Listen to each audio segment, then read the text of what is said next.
ABC News is on the ground across the country covering sweeping immigration changes from a variety of perspectives. For 7 days, reporters have fanned out on the front lines, looking at the communities, industries, and the protests and families impacted.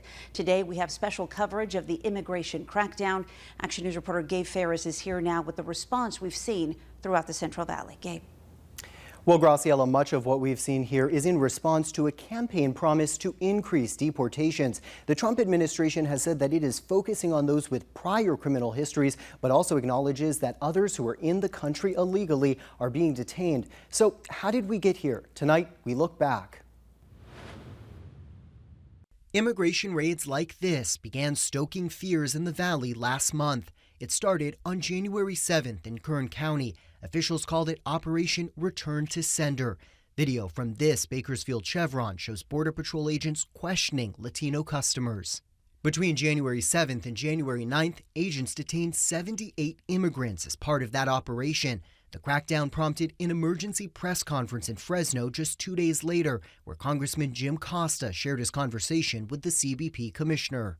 He told me that, in fact, that they had concluded their effort as a result of their arrests as of a day or two ago, and that they would reassess where they would go from there. As officials briefed the media, concerned citizens took to the streets. Hundreds protested in North Fresno for more than 12 hours that weekend. ¿Cómo voy a salir yo en la mañana? How am I going to leave work in the morning? I work in Madera and I heard they were on 7th Street in Madera. I cross that street every day. How am I going to cross that street again? I'm going to stay home instead.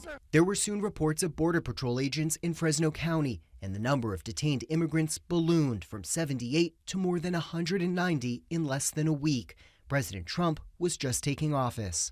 And I will send troops to the southern border to repel the disastrous invasion of our country. The president immediately signed executive orders declaring a national emergency. In the valley, immigrants scrambled to understand their rights. We have some red cards. Hold on a minute, okay? It's really important that we show them that they have rights, but we also give them the material that they carry with them to be able to exercise those rights. It had been just 3 weeks since the first raid in Kern County. The fears and furor kept growing. From UC Merced to Sanger, demonstrators stood in solidarity. They stayed home from work and school and boycotted businesses. February 3rd was a day without immigrants. There's many of us. We are the children of immigrants, and we are here to fight for the rights of our people and our families. But not everybody has been protesting. Some local leaders are doubling down. Mayor Pro Tem Diane Pierce pushed to make Clovis the first non-sanctuary city in the county, writing, quote, "Nothing is more important than tracking down those who would harm members of our community."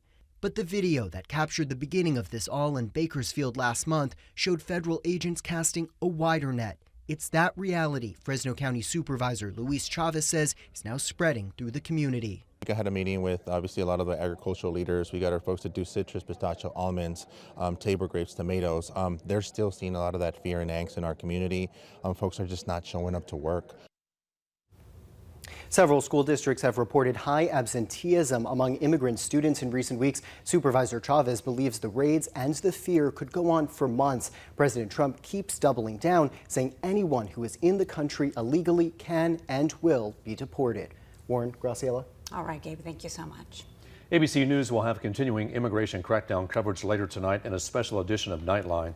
We'll also have more right here on ABC 30 in later editions of Action News. Hey, Central California, stay up to date with all the most important news and weather. Don't forget to smash that like button and subscribe to ABC 30 Action News.